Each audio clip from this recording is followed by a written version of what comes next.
Hi, my name is ZaKaiRan, and welcome to another one of my outrageously amazing, insanely enlightening master keys of creation about how to be the unlimited source master of divine creation that you truly are, to create the joy, love, well-being, and abundance you desire.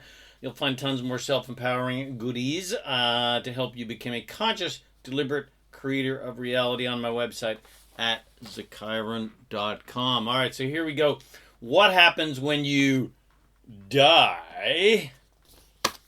I emphasize quotes die, and you'll see why.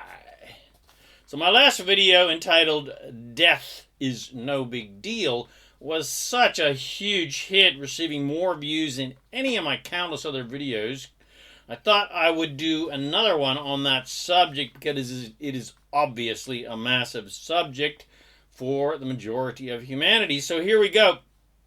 So before we get into where you go when you croak, let's go back to how you got started before you came here, before you got into your body. In other words, before you were born, because how you were before you were born is where you go back to. Where you were stationed, so to speak, before you came into your body is where you go back to. Before you were a twinkle in your parents' eyes, before they did the horizontal mambo, which facilitated the creative process of conception and birth. So where did you come from?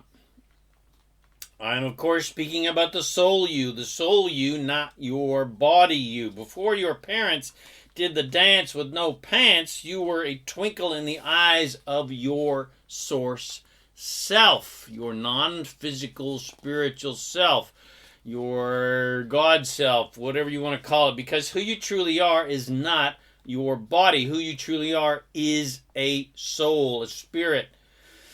So who you truly are is an unlimited, infinite, non-physical spirit that exists on higher dimensions, as it were. And that source spirit likes to inhabit bodies because it's fun creating stuff in physical reality. It's fun experiencing all of the possibilities of physicality, such as gender and sexual orientation and desires and beliefs and nationalities and races and religions, etc. And things that you like and things that you don't like. Before your mom did squat thrusts in the cucumber patch, you as source were pondering your next physical adventure. You were pondering what you would like to experience based on your desires of what you would like to create in physical reality on the leading edge of creation, which is what this planet is. It is the leading edge of creation. Now, notice I said next adventure, because you have done this countless times before. Yes, you have reincarnated probably zillions of times. You have projected your spiritual essence into other physical bodies on planet Earth and other planets and other star systems in all countless bodies across the universe of universes. In fact, while you're pondering this coming incarnation, you're already experiencing others at the same time, because that's the multi-dimensional, unlimited power that you have as non-physical source. And so you've decided what kind of parents you would like to have, the siblings you would like to have, your family, the country, the culture, etc., that you want to experience, including all of the diversity and contrast of unwanted things, because you knew the great variety of desires that all of this diversity inspires. Desires you would not have otherwise without it.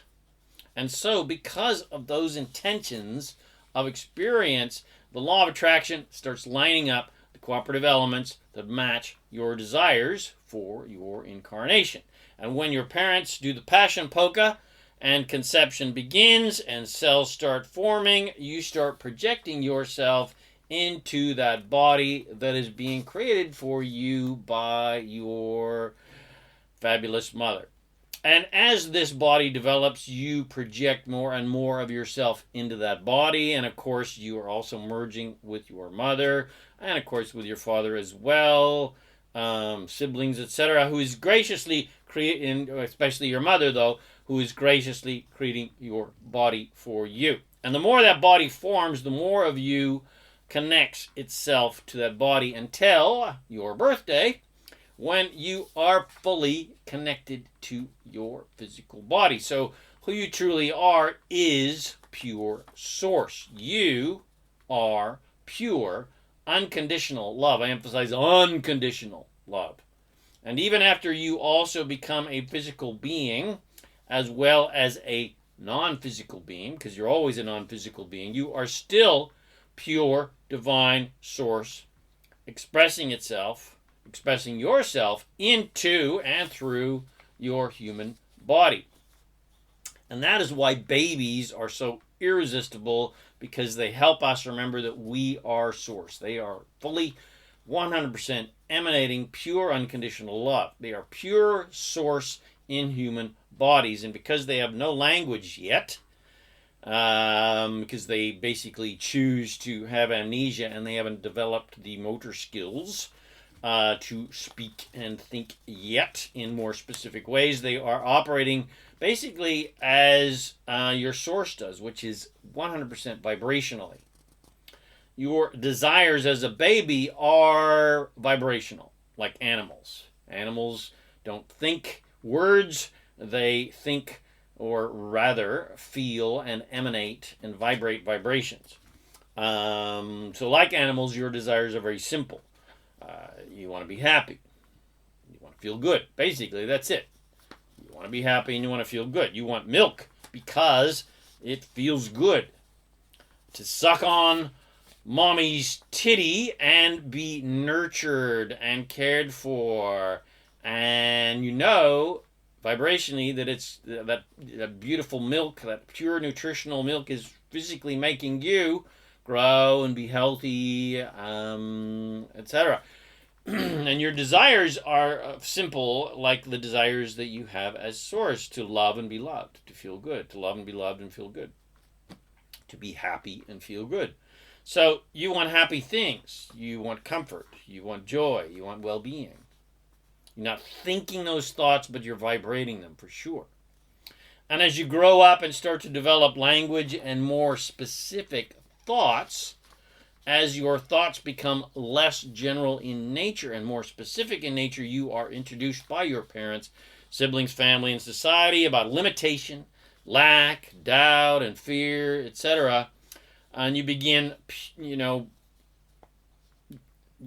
began pure and unlimited with the inner knowledge that you could create anything you desire, and that life and creation are unlimited and infinite in nature. But then gradually, the older you get, the more illusions of limitation you are introduced by society, and of course, the more illusions of limitations you start to believe, because you're introduced to them every single day in every kind of way.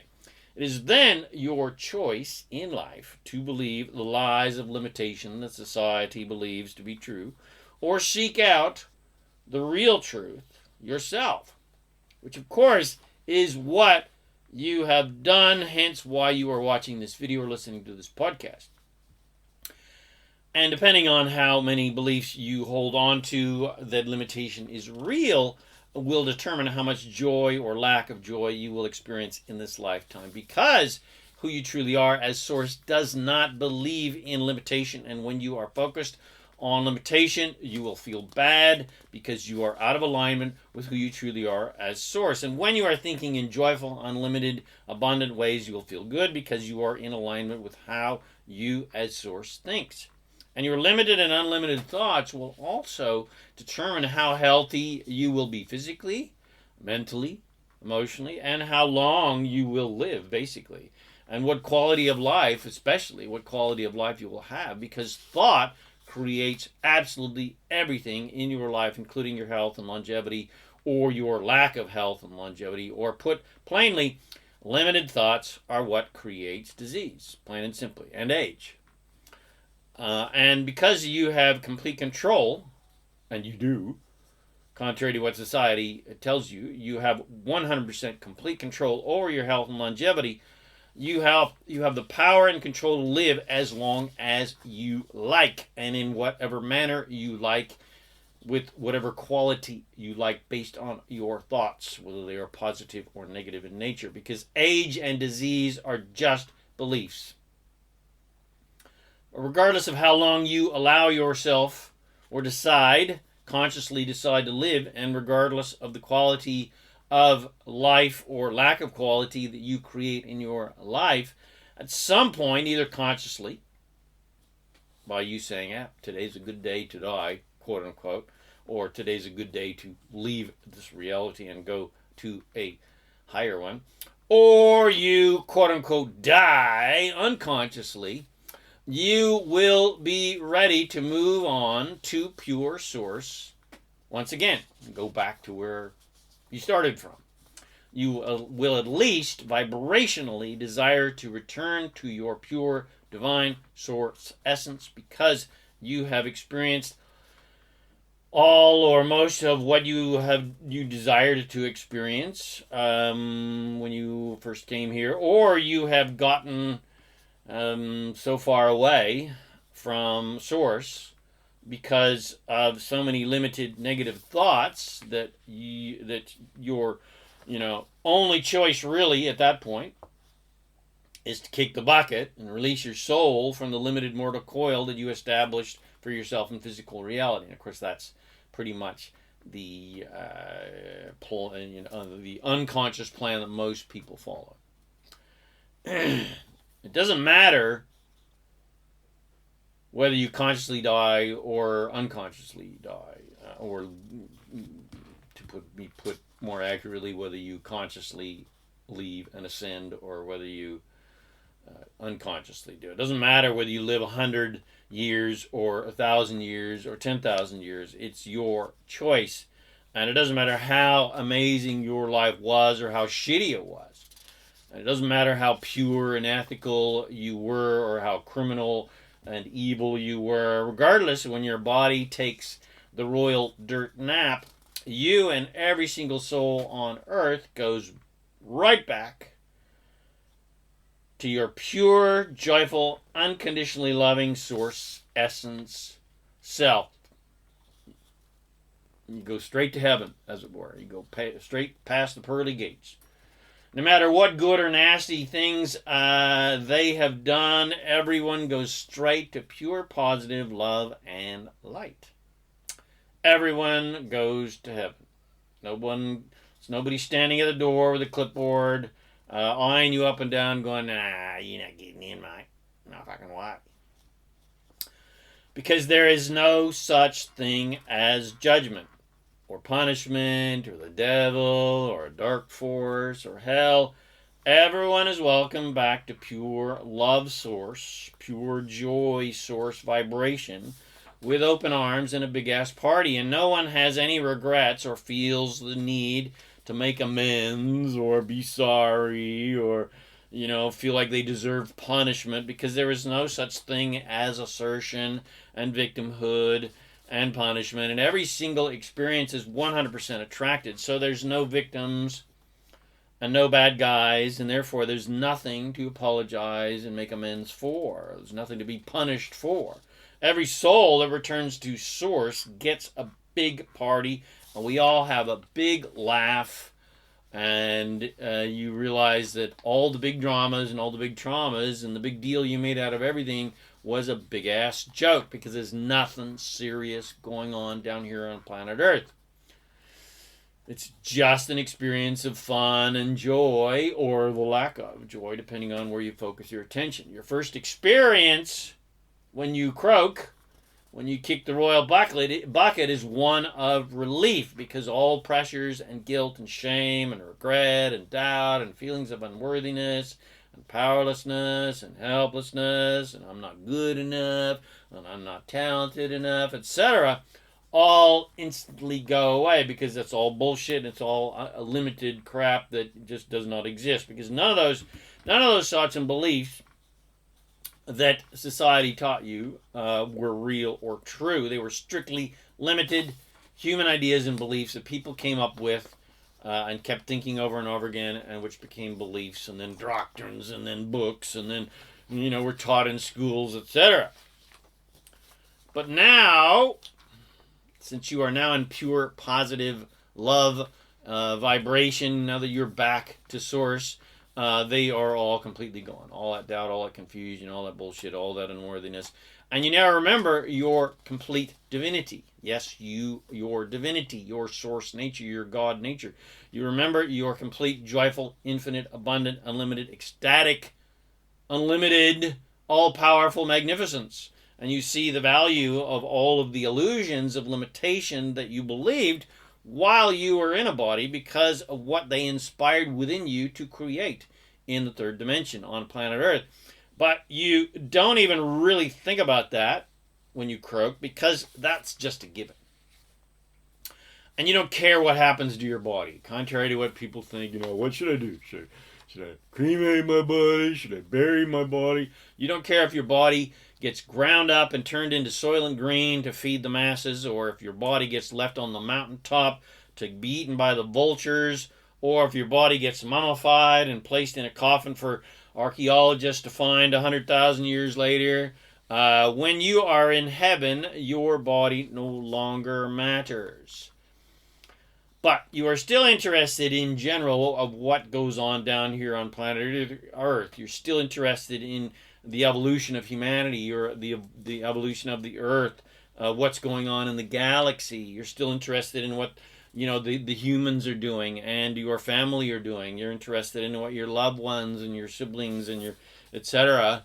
That you quote unquote left behind are doing, even though, because see, in your mind you didn't leave anybody behind. In their mind, yes, you left them. Oh, they passed away. She left me. She died. Blah, blah, blah. But in your mind, you haven't gone anywhere. You still feel 100% connected, even more connected to life on planet Earth and your loved ones, etc. You're just sitting up there having a good time watching and marveling at humanity, and you're guiding them now with your positive, loving vibration. Something that all of your past loved ones are currently doing now for you.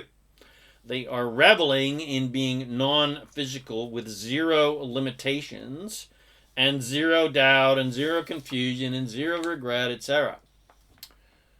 So, when your body is pushing up daisies, you're doing the same thing that your ancestors and loved ones that have croaked are doing. You're guiding from the fifth dimension, as it were. You're guiding from heaven. You're enjoying being non-physical again. You're not haunting your loved ones that are still in the physical reality from the fourth dimension, trying to desperately cling to physicality. You don't care that you're no longer physical. You're just watching and guiding the physical world with your unconditional love vibration. You're enjoying the sweet relief of no longer having judgment and feeling fear and shame and guilt, and etc. You're enjoying just all of that bullshit being gone. Gone are all the helpless, powerless feelings and victimhood. Because now you fully remember that this is an attraction-based universe. This is an attraction-based creation. And there is no such thing as victimhood and assertion, whereby other people or forces can somehow assert their quote-unquote evil or even goodwill upon you. So there's nothing to feel guilty about, because every single experience that every single soul has was 100% attracted. Every single experience that you have had with anybody, you attracted it and they attracted it based on how they were thinking, how you were thinking, in limited or unlimited ways. But again, you don't even think in those very specific ways, because attraction is just a given. And now that you're fully back to source, so to speak, centered in your pure divine essence of infinite joy, well-being, and abundance, well, you see the big picture of everything. You see that physical expression is the leading edge of creation and literally expands the entire universe of creation and evolves this planet. The consciousness of humanity, the bodies of humanity, evolves even plant life and the animal life, because the contrast of unwanted things inspires desires for wanted things. And creating those wanted things expands creation. And all of the dramas and traumas that humanity creates inspires their desires for improvement, which evolves this planet. Because every new generation comes in already lined up with that improvement that that previous generation desired. Even if they didn't physically manifest it in their reality, they desired it. Those desires were created vibrationally in vibrational reality, and then the new generation that comes in already hardwired in with that new vibration. And that is what literally is driving the evolution of consciousness on planet Earth, and what will eventually create heaven on earth. And now that you're back centered in your source nature, now you no longer feel separate from yourself as source, or separate from anyone that you loved on earth. You don't feel separate from anybody for any reason, because you no longer judge anybody. You are now fully in unconditional love, and of course you love everybody, even the most wretched, quote-unquote, creature on planet Earth. You see them as love and source that they truly are. And you now feel one with all creation, all dimensions, one with the angels, one with the masters of creation, and all of the dimensional beings and the ascended masters, etc. One with the fairies of the universe, one with, etc. You feel one with source, which is everything and everyone and all creation. You feel no separation whatsoever, no limitations. Again, your infinite, unlimited power of creation. And you remember that you can literally create anything you desire. And now you are free again to desire anything and create anything that you want without any self-imposed shame or guilt or judgment. And you no longer feel the need to prove your worthiness or your purity to other humans or to some sort of God, because your worthiness and purity was never ever in question. Your divinity was never in question. The freedom you now feel as a non-physical divine spirit, and the power you feel to literally create anything you desire without judgment, is the same power. The very same power and the very same freedom that you now have in your physical body. And you don't need to kick the bucket to get that. It is now available to you right now. And it is a power and freedom that is available to you 24/7. And then you came in with as a little baby. But you were taught otherwise. You were taught away from it by humanity. And as soon as you can let go of all of those bullshit limited beliefs that humanity has taught you, and you accept your unlimited infinite source nature and your infinite freedom, the sooner you will start having fun down here in your body, being the unlimited source master that you truly are, because that is why you came here. The purpose of life is joy. Nothing else, no other reason whatso freaking ever. And that conscious acceptance of your infinite magnificence while in a human body is the proverbial journey of enlightenment and ascension. And that journey is not about transcending physicality or transcending limitation as if it is real. The journey of alignment, aka enlightenment, is the process of letting go of the illusion that limitation is real and accepting that what is real is what is really, really real. What is really real and true is your unlimited, infinite nature, your divine source nature, your unconditionally loving nature, your infinitely joyful and abundant nature, regardless of the supposed limitations of physicality that humanity has tried to convince you are true and real. But contrary to what humanity has taught you and you are led to believe, limitation is not real. It is just a belief. And a belief is just a thought you keep thinking over and over again until it becomes a belief, until it becomes sort of like a foundation. And people teach it and believe it, etc. And then people believe it to be true, even though it may be a complete lie. And then they call it reality. And perhaps the most limited of all beliefs held by humanity is the belief in death. But death is just a thought humanity has continued to think over and over again into a belief, and then they call it life and real and reality. But death is not real. It is not true. It is a bold-faced lie. It is not true. It is not real. It is not remotely. Anyway, so what is true? What is true?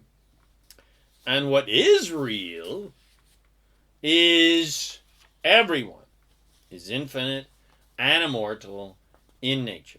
No one can or will ever die. You cannot ever die. No way. Can't be done. You're infinite. You're immortal. Bodies die, of course. Physical reality changes. But souls, spirits, never die. And that's who you truly are. Everyone wants to live forever, so to speak, because, well, we already do live forever. We're already immortal. And that whole thing of, I want to live forever in this body, hence the creation of our fascination with vampires and immortal beings and so-called immortal gods. Humanity's biggest fear, aside from being punished by some sort of insecure, jealous, white-bearded god who needs therapy, is that they will cease to exist as souls. But ceasing to exist, dying, or punishment are both just pure, utter, ludicrous fantasies. Death and punishment are the lies. And the truth is everyone is immortal, infinite, unlimited source in human bodies. And judgment is just 100% creation of humanity based on their feelings of unworthiness and feeling separate from God. And of course you feel separate from God every time you think in negative, limited ways. And then you make up shit like, punishment and hell and so forth. Judgment is not the Lord's. Judgment is not anybody's. Judgment is not even something that happens in the universe. It's just something humans create and do. They go, I don't like that. I hate that. I want to kill that. Erroneously believing that you can kill off what you don't like and don't want. And then what will be left will be things you do want. But unfortunately, it does not work that way. The universe is not a universe of assertion. It is a universe of attraction. You can't kill or destroy what you don't want, because your focus upon things you don't want only creates more things that you don't want. The only way to create what you want is to focus on what you want. So back to judgment. No one is judged for any reason, and everyone gets in the pearly gates. No questions asked. Doesn't matter what you've done. Everyone gets in. And you are 100% in charge of that. You are 100% in charge of that. Nobody else. There's no one deciding. There's no bouncer, cosmic, angelic bouncer deciding whether you live or die and whether or not you get into heaven or not. There's no death board of grim reapers deciding the fate of anyone. Not even your own source, your own God source, has set any limitations for you, such as you're going to die on December 12th, 2056. That's idiotic nonsense. There's no such thing as fate. Fate is bullshit. Does not exist. You literally can live as long and in any manner you choose with complete freedom and zero judgment from source, from God, etc. Again, you are not limited in any way. You are not limited in any way. You're not limited in any way, even though physical reality, quote unquote, appears to have limitations. But regardless of how long and how well you live in your current body, who you truly are as source is always and always will be eternal, immortal, infinite, and unlimited. So, now, if you want to really be happy, feel good, and feel empowered, because that's all you really want. The only reason you want anything is to feel good. The only reason you want anything is because you believe it will make you happy, because the purpose of life is joy. If you want to be happy and feel good all the time and feel empowered and feel your mastery and feel your divinity and feel your source nature and feel connected to the universe and feel connected to creation and feel connected to humanity and feel connected to nature and humans, etc., you got to live life as if that is really true. And you really 100% believe it, that you are source and you are connected to everything and you are unlimited and you are, immortal, until it becomes a knowing rather than just an idea or a belief or something that you have faith in. And that is the adventure of mastery and enlightenment or ascension or etc. And it is indeed an adventure. It is 100% an adventure. In fact, it is a daily, even moment by moment adventure, because it takes daily alignment, moment by moment alignment, and enlightenment, mastery. Alignment is not something you achieve one day and you get, some sort of diploma and then you have it forever. Because as source, you have alignment. You are the pure essence of unconditional love 24/7. You are always aligned to joy, love, well-being, and abundance, etc. You're basically enlightened forever. But as the human you, alignment to source is a moment-by-moment thing, because you're always thinking. You're always thinking thoughts. And therefore you're always attracting. And therefore you're always creating new stuff. And in every moment, based on how you're thinking, you're either aligned to who you truly are as source, based upon how you're thinking in positive or negative ways. And of course, if you're thinking in unlimited, good-feeling, positive, uplifting ways, well, then you feel great, because you're aligned with and thinking the same way as your source self. But if you're thinking in limited, bad-feeling ways, well, you will feel bad because you're misaligned and thinking in the opposite way as your source. It's very simple. And based on that simple alignment principle, based upon your infallible emotional guidance system that you always have to guide yourself in positive ways, based on how you're thinking in positive, fun, unlimited, joyful ways, it is then easy to guide yourself, theoretically easy, so that every day, in and every moment, you stay in alignment with your source by just thinking in positive, uplifting, unlimited, joyful, loving, good-feeling ways. by, focusing on things, people, creatures, and situations that are easy to like, love, and appreciate. It's very easy, very simple. Focus on your source self, who loves you unconditionally. Focus on the unlimited, unconditionally loving, and infinitely abundant nature of the universe and creation. Focus on anything that it feels good to focus on, and you will, in those moments, be enlightened and aligned to who you truly are as source. Focus on feeling good, which is general in nature and unconditional in nature, and of course, you're going to, get what you want, which is to feel good. During those times, you will feel the unconditional love that you have, that you are, and are as source, and that your source has for you. You'll feel no separation from your source and from your unlimited power.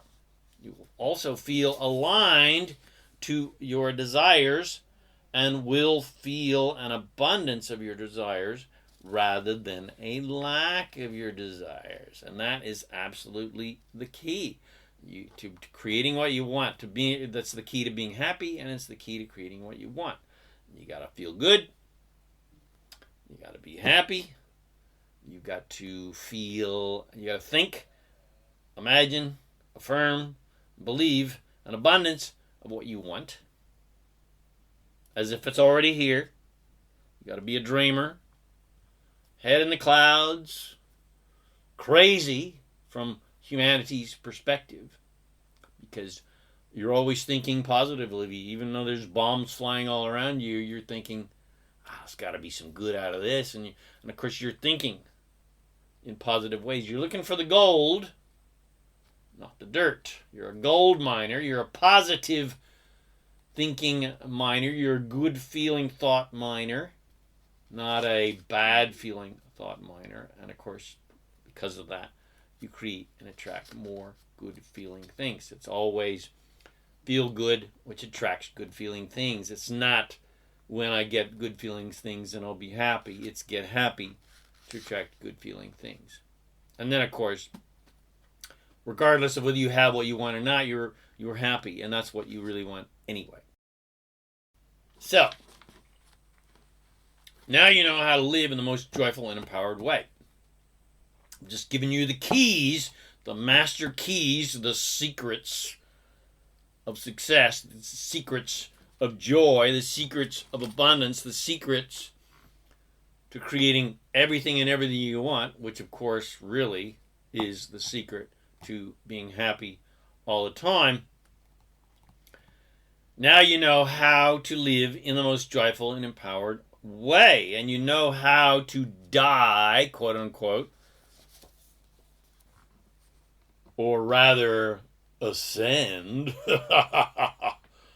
and not really die at all. But what about ghosties who seem to live between worlds and haunt us? What about the so-called evil demons who are hell-bent on dragging us straight to hell? So, to explore that fun realm, we have to talk about dimensions. And without getting into a huge explanation of the dimensions, which of course would be a compendium of volumes of books, we as humans, to put it simply, we as humans exist in the third dimension. But we have access to the second dimension, the fourth dimension, fifth dimension, and above, depending on how open, enlightened, etc. you are. Second dimension is the telluric or elemental dimension. Telluric meaning earthian, earth dimension, related to the earth elements that make up all life on earth, which is governed by elemental beings, actual spiritual beings. The elemental beings and the elements are paid respect. They used to be paid great respect by the pagans, ancient pagans, and in pagan ceremonies and Wiccan ceremonies. Hence why, if you go to a Wiccan ceremony, a pagan ceremony, of course, they naturally call upon the elements of earth, air, fire, and water. And then, of course, the fifth dimension of spirit, hence the pentagram. The pentagram is not some sort of evil devil bullshit. A pentagram is basically a two-dimensional representation of a stellated, as in stellar, as in points, a stellated pentagon, aka dodecahedron. A dodecahedron is basically comprised of 5 faces and is the shape / code of the human DNA. So it's an extremely important sacred geometrical structure. You can see images, sacred geometry, jewelry on my website at ZaKaiRan.com of the stellated dodecahedron, aka the solar star. And of course, you can do a search for the true nature of the dodecahedron. Again, it's not some sort of bullshit evil crap. So, back to our dissertation of ghosties and dimensions. So, the fourth dimension is less physical, so to speak, and more emotional, and more feminine, so to speak, in nature, more magical in nature. It is the dimension of, quote-unquote magic and fairies and gnomes and elves and nature spirits and other such creatures that are, in fact, quite real. And we just can't typically see them unless our sight is more open to these magical realms. This dimension is the dimension one travels through when you croak, often referred to as the rainbow bridge or the beam of light that comes to all souls when their body has slipped this mortal coil. You can read any book about somebody who died and then came back, and it's the same story over and over again. They would go through the rainbow bridge, the beam of light to heaven, and then decide, oh, well, I'm not done yet, and they come back. So when someone cashes in their chips, a beam of light comes to give them an Uber to the fifth dimension. And all one has to do is surrender and allow and follow the light to go to heaven. AKA to go straight to pure unconditional love, back to source, back to God, if you want to use that terminology. But sometimes some people resist the light because they died with a lot of inner conflict. They don't believe they're worthy. They're suffering from a lot of guilt, shame. I'm not good enough, etc. Probably a lot of crap that they were told by religions. Perhaps they feel unworthy of God's grace, or have developed radical dependency upon someone, or feel like they feel lost. And so they literally get lost when they die between dimensions. Their soul gets stuck in limbo, so to speak, between the our physical third dimension and the fifth dimension of non-physical reality of light and love. They get stuck between sort of judgment and non-judgment, or conditional love that we typically practice down here, and unconditional love that is typically practiced in the fifth dimension. They then play the part of one of our favorite movie characters, our favorite themes of horror movies, and become ghosts. And they get codependently stuck to houses and places and people because of their unresolved issues related to people in life, and not knowing that they don't have to resolve any issues, not knowing that they don't have to make amends or any bullshit like that. They are suffering from feeling guilty or fearful about whatever, and these beings can be rescued, so to speak, by spiritually adept masters who can talk them or take them to the light, so to speak, guide them, to hold their hand, which I have done many times, holding someone's hand and taking them to the light. And this is what we, myself and other amazing beings, in my early days of awakening and mastery, I used to call boogie busting. Specifically from Extraterrestrial Earth Mission, which was an organization that I was involved with, which was all channeled material by channeled beings, or by beings in physical who called themselves extraterrestrials and who channeled extraterrestrials, but more dimensional beings. We just use the word ETs. Anyway, when we used to do that, like I say, in my early days, when we were trained to take disembodied spirits or boogies to the light.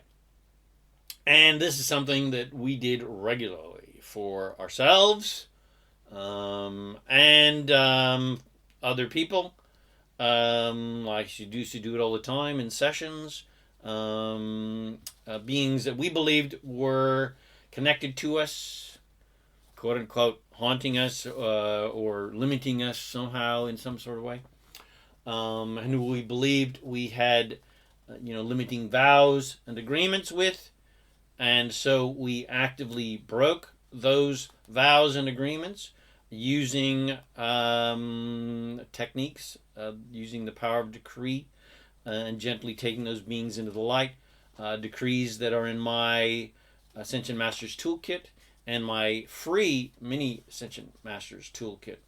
But now I have a different perspective and no longer engage in boogie busting, especially because I no longer attract lost spirits because my vibration is so high all the time, and I no longer attract people that have spirits attached to them and need releasing because I'm no longer vibrating at that level, etc.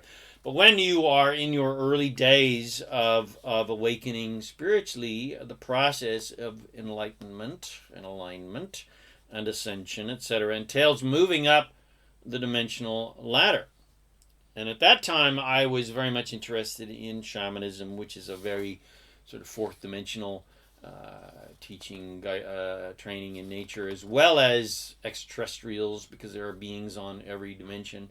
And the process of awakening leans towards ascending through the dimensions to the fifth and higher, but going through the fourth dimension on the way, a place that tends to be full of energies of conflict and control, and as one goes through the initiations to release those energies, when someone is full of inner conflict, which often happens when you're early days of awakening, because you're releasing all the crap that society has taught you, and you're kind of pissed off that you're sold a lie, and you have lots of fears and guilt and shame and doubt because you still don't understand the law of attraction, and that there's no there's no such thing as victims, and you never did anything wrong to anybody.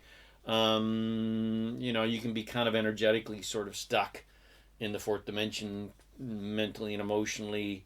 And so that's sort of an example of somebody who's might be quite disconnected and full of lots of regret and shame. And when they croak, sometimes they maintain that conflict instead of surrendering and letting go of all that guilt and shame and bullshit, which of course is the pathway to the light. This release of all inner conflict, fears, guilt, shame, doubt, etc., and limitation is the proverbial pathway of enlightenment. It's the proverbial pathway to living in a body like you are in heaven. Something that the spiritual initiate dedicates their life to achieving rather than just dying to achieve it. Because anytime someone croaks, anytime someone kicks the bucket, all guilt, shame, fear, etc. are completely released, unless, of course, they become ghosts and stay stuck in their old patterns of limitation.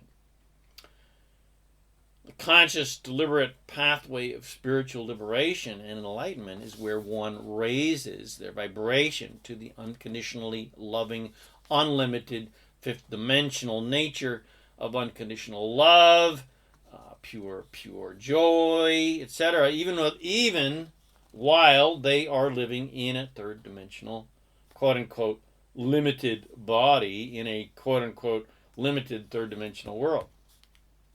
And when you accomplish this, you are much less negatively affected by the limiting dramas of the third and fourth dimensions.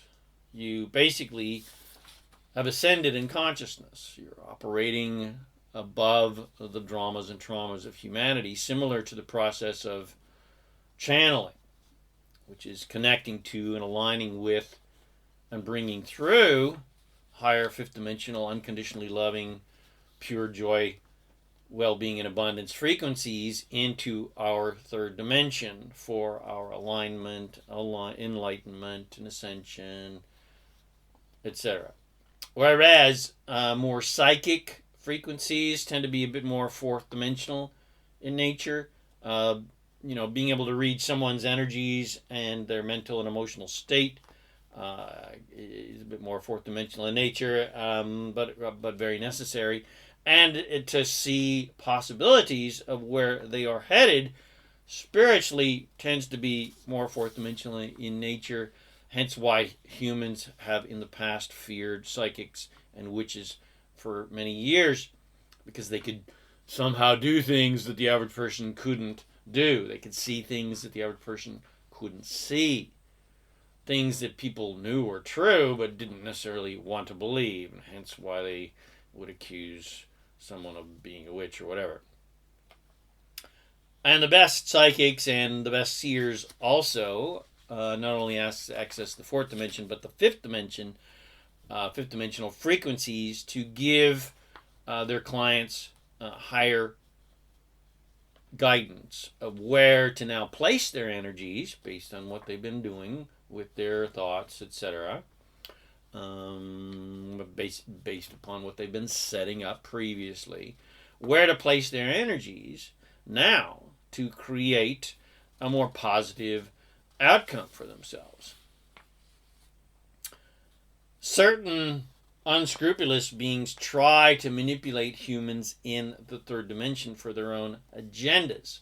And of course, this is the classical realm of demons or even just humans on planet Earth who want to control, etc., which don't, but the dark forces, so to speak, demons, don't really technically exist in the sense of how religions have portrayed them to be. There, of course, are certain, beings that have gotten lost, so to speak, disconnected from their own source, and who, treaded the proverbial dark path. And of course, there are certain demonic-looking lizard people, but they are not, fourth dimensional entities. I mean, they may exist in the fourth dimension, but they're extraterrestrials. They are reptilians and have dinosauric origins, and they are out there in the universe. And of course, people have maybe long ago remembered them, and it's in the sort of cosmic memory of humanity running into these characters out in the galaxy and even on planet Earth, and then maybe created these little demons in their heads. I don't know, but anyway, there's no such thing as demons that are hell-bent on dragging you down to hell. There's no such thing, first of all, as assertion, because there's only attraction. So there's no so-called demon or ghost or negative entity or ET or cabal or secret government beings can assert their evil will upon anyone. But as soon as a person plays the games of revenge and powerlessness and conspiracy and helplessness and victimhood and fear, etc., well, they attract energies and even entities and, of course, people that are similar in vibration, that think the same way. Because you always attract more of whatever you are focused upon and thinking about. If you feel victimized, and are hell-bent on revenge because you feel like a big-ass victim and someone has asserted their evil will upon you, you will, of course, attract energies and even possibly entities that have similar perspectives, that also have similar regrets and feel like they need to get revenge to feel better. And that's all revenge is, just wanting to feel better, wanting to feel more empowered because you feel powerless.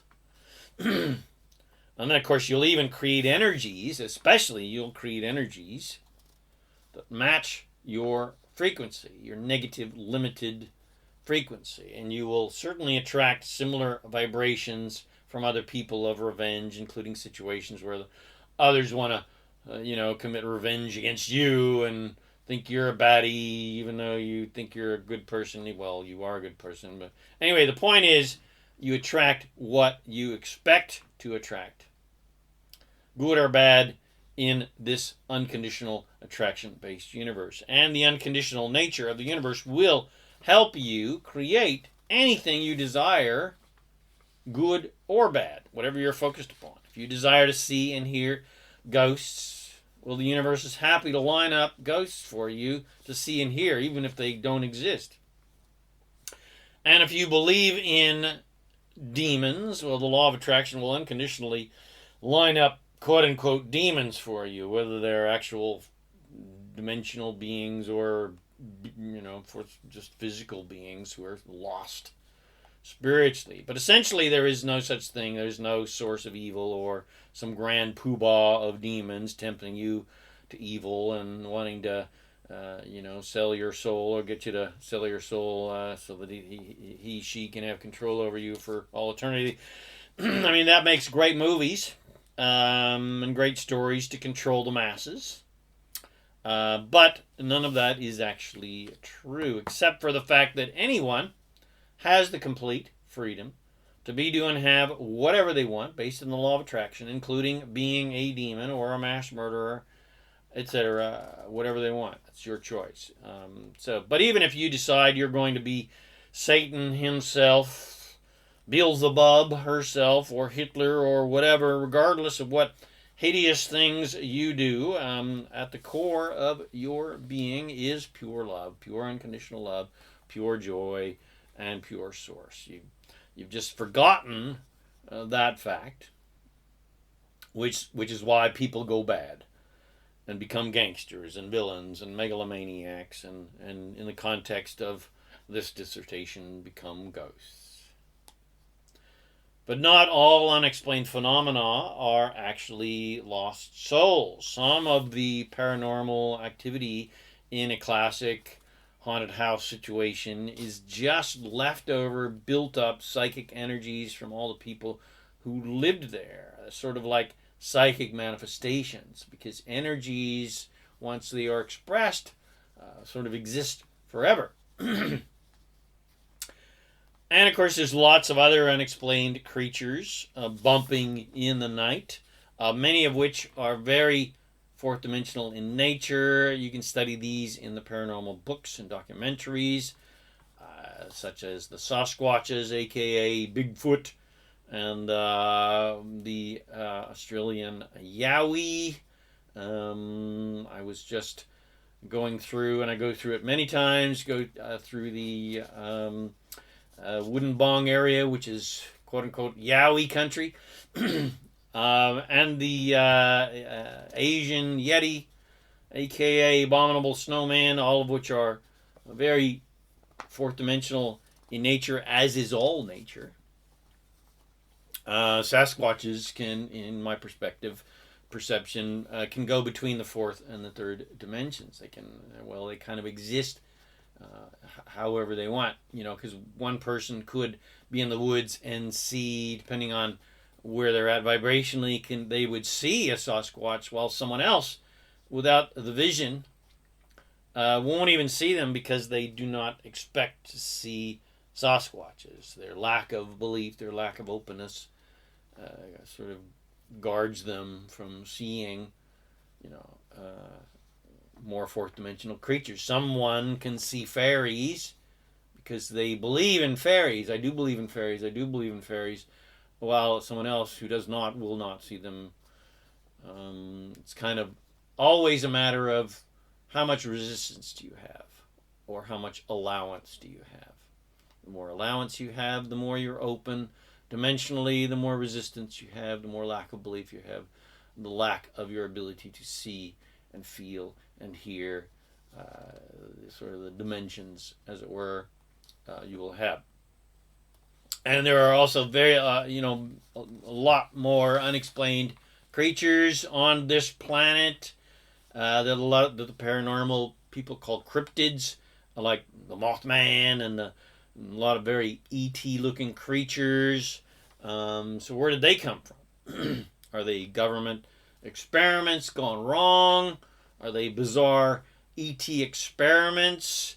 Are they imported creatures from other planets? Are they leftover from the megafauna era, the last megafauna era of our planet, where there were still giant creatures around, 20, 30,000 years ago? They're still hanging on, like the Loch Ness Monster in Loch Ness, or Champ in Lake Champlain, or the countless other amazing, bizarre creatures that, if you really have fun on the internet, that humans have found, including giants. Well, anyway,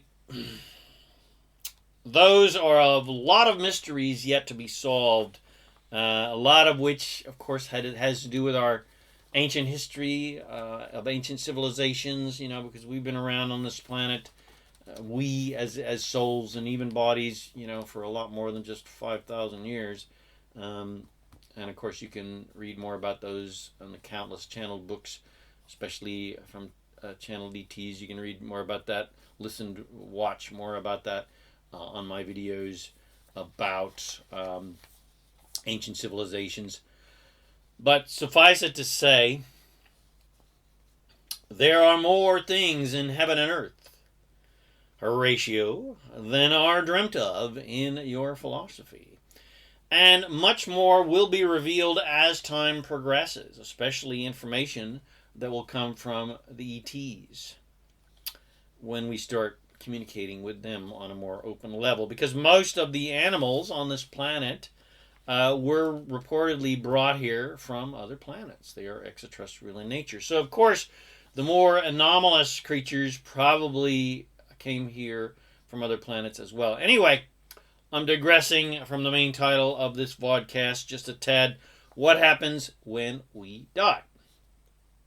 And I hope I have sufficiently answered that question, and it has helped you on a few accounts. At least one, that there is nothing to fear in regards to your eventual physical demise, because you are, in fact, an immortal, unlimited spirit, not a physical, mortal body. You are a spirit having a human experience, not a human having a spiritual experience. Our bodies are strictly temporary homes that we inhabit for a while, and then move on to other physical bodies, and of course, we move on to non-physical realms. Back to source, back to our origins, back to who we truly are, back into the arms of who we truly are as source. So I hope this has helped you realize once and for all that there is no judgment, no hell, no devil, no darkness, no evil, etc. And you realize that there is only love. There is only unconditional love. There's only unconditional love. There is only infinite joy, infinite well-being, and infinite abundance. And aside from the occasional soul who gets temporarily lost between dimensions, 99.999999% of all souls go straight to heaven without passing go and without needing to collect $200. And certainly without needing to prove their worthiness to get past the pearly gates. And every single time someone, quote-unquote, dies, it is a complete, joyful ecstatic party because everyone instantly lets go of all of the limited bullshit that they believed as humans and that they were taught by religions and taught by politics and taught by teachers and their parents, etc.